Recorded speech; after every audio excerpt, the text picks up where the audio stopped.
बिहार की राजधानी पटना में प्रगतिशील लेखक संघ का 13 मई से 2 दिवसीय राज्य स्तरीय सम्मेलन चल रहा है। इसमें बड़ी संख्या में लेखक आए हैं। A.N. सिन्हा समाज अध्ययन संस्थान में आयोजित सम्मेलन में नामवर साहित्यकारों और संस्कृति कर्मियों ने हिस्सा लिया।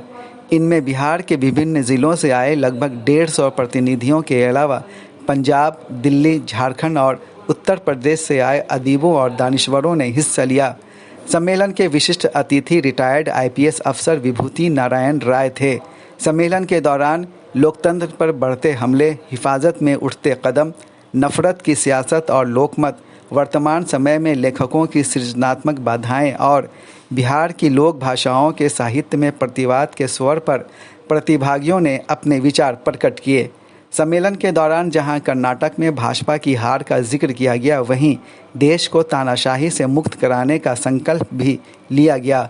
सम्मेलन के बैनर और पोस्टर उर्दू में भी नजर आए, जो इस भाषा से जुड़ाव और लगाव का प्रतीक है।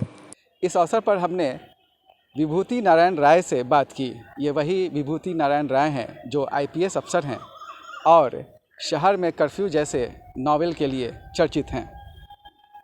बिहार लोक संवाद ने उनसे कई मुद्दों पर ख़ास बातचीत की।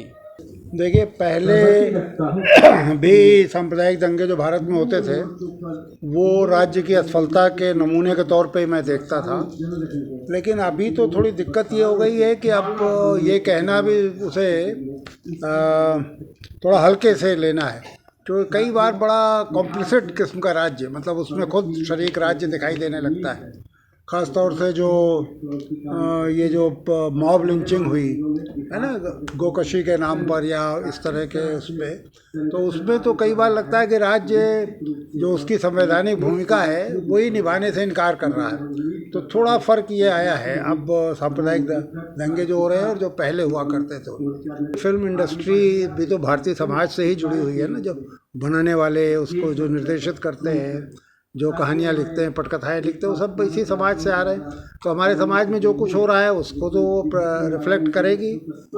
तो ऐसा तो है नहीं कि फिल्म बनाने वाले कहीं बाहर से आ रहे हैं। तो अब ये मतलब दिक्कत यही है कि अगर ये प्रतिभाशाली लोग होते हैं तो ये बेहतर तरीके से अपनी बात कहते हैं। ये कम प्रतिभा वाले लोग हैं, लिहाजा ये बड़े फोड़ तरीके से बातें कह रहे हैं। क्या आपको लगता है कि एक एजेंडा को आगे बढ़ा रहे हैं? हाँ, निश्चित रूप से जो सरकार है या जो पार्टी सत्ता में है, और ये सभी करते हैं, इसमें खैर उनको मैं दोषी नहीं ठहरा रहा हूँ, क्योंकि ये तो आखिर जो भी आपका जो प्रचार के जितने माध्यम है, जिसमें फिल्म भी एक माध्यम बन गई है, उसका तो अपनी तरह से इस्तेमाल करते ही है। उसके खिलाफ जो दूसरी शक्तियाँ हैं उन्हें भी अपने रचनात्मक तरीके से उनका प्रतिरोध करना चाहिए। जनता को क्या करना चाहिए ऐसी फिल्में देखकर? क्या उनको लगता है कि वाकई सही है या उनको सिर्फ एक एंटरटेनमेंट के तौर पर लेना चाहिए? देखिए, जनता तो अपने आप में बड़ा एब्स्ट्रैक्ट टर्म है ना। जनता में कुछ शिक्षित हैं, कुछ ज़्यादा समझदार हैं, कुछ ज़्यादा संवेदनशील है। वो जाहिर है कि इस तरह की फिल्में देखेंगे तो उनके मन में जुगुप्सा पैदा होगी, हमें घृणा होगी, क्या देख रहे हैं। लेकिन बहुत सारे लोग हैं जो इम्प्रेशनेबल हैं, जिनके दिमाग पे असर पड़ता है, जो उतना नीर-छीर विवेक नहीं कर सकते, तो वो इसको देख के प्रभावित होंगे। तो मुझे लगता है कि जनता को शिक्षित करने की और जनता को तैयार करने की ज़रूरत है। जो लेखकों, कलाकारों या जो क्रिएटिविटी से जुड़े क्षेत्र हैं उनमें जो लोग उसमें जो लोग एक्टिव हैं, उन्हें करना चाहिए। कर्नाटका देखिए एक अच्छा लक्षण है, और बीजेपी की जो एक महत्वाकांक्षा थी दक्षिण भारत में प्रवेश करने की, कर्नाटका के बाद वो तेलंगाना में घुसते। तमिलनाडु में उनका जो बीजेपी का अध्यक्ष है वो एक IPS अफसर ही रहा है, और अब उसे तमिलनाडु के अलावा कर्नाटका के इस चुनाव में भी काफ़ी महत्वपूर्ण भूमिका दी गई थी। वो भी बहुत एग्रेसिव है। केरल में कुछ आंदोलन, जैसे केरल पर जो फिल्म बनी है, ये सब उसी प्रयास का अंग है। तो अब मुझे लगता है इसे धक्का लगेगा, ये एक रुकावट बनेगा। कर्नाटक का जो चुनाव है ये उनके लिए रुकावट पैदा करेगा। उत्तर प्रदेश में जो बीजेपी की सरकार है उसने चुनाव के पहले लॉ एंड ऑर्डर फ्रंट को मेन मुद्दा बनाया, और कुछ अपराधियों को, कुछ माफिया गैंग्स के खिलाफ कार्रवाई की, कुछ को मार दिया। तो उसका बहुत बड़ा उन्हें फ़ायदा मिला। जिस समय चुनाव चल रहे थे उसी समय अतीक अहमद नाम का एक माफिया था इलाहाबाद का, जिसके परिवार के कई लोग मारे गए, तो उन सब का लाभ सरकार को मिला। हालांकि ये दुर्भाग्यपूर्ण है क्योंकि इस तरह की पुलिस कार्रवाई में अगर कोई आपराधिक खिलाफ कार्रवाई होती तो मुझे लगता है कि अगर कानूनी तरीके से हो तो ज़्यादा बेहतर है। ये तो एक गैरकानूनी तरीका है, आप किसी को पकड़ के मार दें तो, लेकिन जनता पे तो उसका असर पड़ा ही और वो दिखाई दे रहा है इस चुनाव में।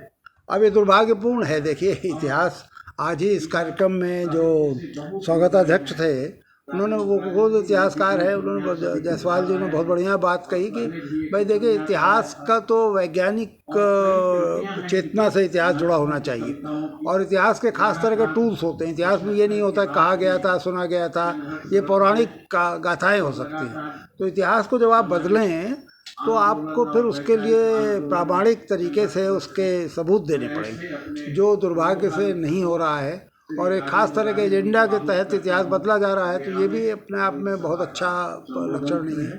देखिए बहुत सारे लेखक विचलित हुए जब ये पिछले कुछ वर्षों में एक सैफरन तूफान चला, तो बहुत से लोग विचलित हुए, लेकिन आप बड़ी संख्या में इस कार्यक्रम में लोगों को देख रहे हैं, इसका मतलब लेखकों की एक बड़ी संख्या उससे विचलित नहीं हुई। वो अभी भी दृढ़ है, वो अभी भी समझती है कि भाई जो भी मनुष्य विरोधी विचारधाराएं हैं उनके खिलाफ हमें लिखना चाहिए।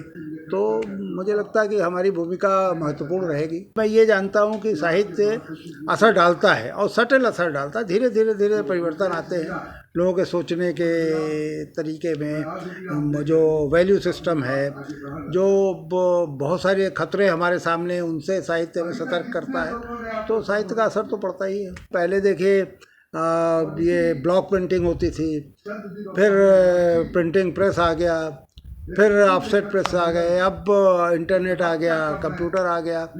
तो माध्यम तो बदल रहे हैं, मतलब कंटेंट महत्वपूर्ण है। उस कंटेंट को किस तरह से आप परोस रहे हैं ये वो है। तो सोशल मीडिया का भी इस्तेमाल करना चाहिए अपनी बात कहने के लिए। पुलिस रिफॉर्म को लेके कोई भी सत्ता पार्टी बहुत गंभीर नहीं होती है ना। उन्हें एक ऐसी पुलिस चाहिए जो सब सर्विएंट हो, जो चाकर हो उनकी, जो संविधान की परवाह ना करे, जो कानून कायदे का उल्लंघन करे और अपने मालिकों को खुश रखे। तो ये तो दुर्भाग्यपूर्ण उसमें सभी, कोई ये नहीं है कि आज जो राजनीतिक पार्टी सत्ता में होती है, तो आज़ादी के बाद से कोई बहुत बुनियादी परिवर्तन किए नहीं गए, लेकिन उन परिवर्तनों की ज़रूरत है। जनता को एक सभ्य पुलिस चाहिए और जनता को इसके लिए आवाज़ उठानी चाहिए कि हम डिज़र्व करते हैं कि हमें बेहतर पुलिस मिले। लेकिन दुर्भाग्य से आप कोई बड़ा जन आंदोलन इस दिशा में देखते नहीं। बहरहाल जैसे जैसे लोगों में चेतना बढ़ेगी, जानकारी के साधन बढ़ेंगे, तो पुलिस का भी चरित्र बदलेगा। देखिए कई बार बड़ी निराशाजनक स्थिति लगती है ना, जैसे हमारे देश में हो रहा है। जो अभिव्यक्ति की आज़ादी है वो खतरे में पड़ी हुई है। छोटी छोटी चीज़ों पर लोगों को जेल भेज दे रहे हैं। कोई एक चुटकुला सुना दे रहा है, कोई एक लतीफ़ा सुना देता है, कोई एक कैरिकेचर या स्केच बना देता है, आप उसे जेल भेज देते हैं। तो ये कई बार निराशाजनक लगता है, लेकिन भारत में अपार संभावनाएं हैं, मैं तो इसमें विश्वास करता हूँ और वो दिख भी रही। बहुत सारी कोशिशों के बावजूद वो संस्थाएं नहीं समाप्त की जा सकी हैं जो 1947 के बाद जवाहरलाल नेहरू के नेतृत्व में बनी थी। जुडिशरी, एक इंडिपेंडेंट जुडिशरी बन गई थी। प्रेस की फ्रीडम को काफ़ी हद तक स्वीकार किया जाने लगा था। ललित कला अकादमी, साहित्य अकादमी, संगीत नाटक अकादमी, UGC, मैंने बहुत सारी संस्थाएं बनी। उनमें छेड़छाड़ की कोशिश तो हो ही रही, इसमें कोई शक नहीं, लेकिन वो बहुत नुकसान नहीं अभी तक उन्हें पहुंचा है। तो मैं तो आशावादी हूँ। ये जो एक कठिन समय ये भी जाएगा, ये भी बीतेगा। देखिए वो भी तंत्र का अंग है। मतलब मैं क्या कहूँगा, आखिर यही जस्टिस चंद्रचूड़ हैं जो अयोध्या पर जो फैसला आया था उस बेंच के भी अंग थे। ऐसा तो नहीं था कि इन्होंने कोई डिसेंटिंग जजमेंट दिया होगा। तो वो सिस्टम है, उस सिस्टम में थोड़ी बहुत, आप जैसे अभी कुछ फैसले उन्होंने किए, कुछ ऑब्जर्वेशंस किए, कुछ टिप्पणियाँ की, तो लोगों के मन में आशा जगी, लेकिन उनकी भी अपनी सीमाएं हैं। सम्मेलन के उद्घाटन से पहले कलमकारों ने एक जुलूस निकाला। जुलूस करीब के भगत सिंह मूर्ति, गांधी मूर्ति और पीर अली पार्क तक गया। विभूति नारायण राय को उम्मीद है कि मौजूदा हालात बदलेंगे और उसमें कलमकारों की अहम भूमिका होगी। हम उम्मीद करते हैं कि कलमकार लोगों की जहन साजी में ओपिनियन बिल्डिंग में अहम रोल अदा करेंगे अपनी तहरीरों के माध्यम से, अपनी रचनाओं के तवस्सुस से। बिहार लोक संवाद के लिए मैं सैयद जावेद हसन, पटना।